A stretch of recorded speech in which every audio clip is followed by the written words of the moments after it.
All right, here's a little tutorial about how to use the fireplace, as far as I can tell. So firstly, the pilot light is on, and you can see that the dials are set to on. You can see right there at the bottom dial, it says on. We have it on the lowest setting on the top dial, which will determine the height of the flames.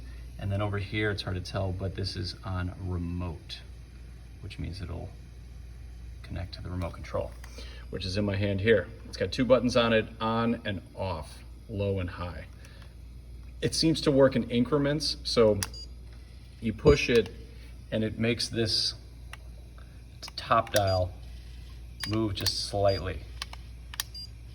So you push it a few times and it eventually will add more gas, and the flames will get higher and higher based on how many times you push it. So every time you push it, it only moves up a few increments, and then eventually the flames will increase, and you can go to the highest height if you want, or then you just hit low, and you can hear it kind of incrementally and decreasing and decreasing and decreasing. So it's kind of a rudimentary system, but it is functional, and it can be done from the other side of the room. And as long as you have the pilot light on, it will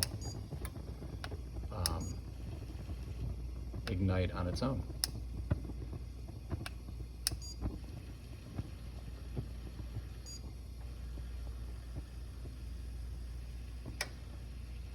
All right, so I'm holding the button down, and now it's gone to the lowest setting again, which means that we are back to just pilot light.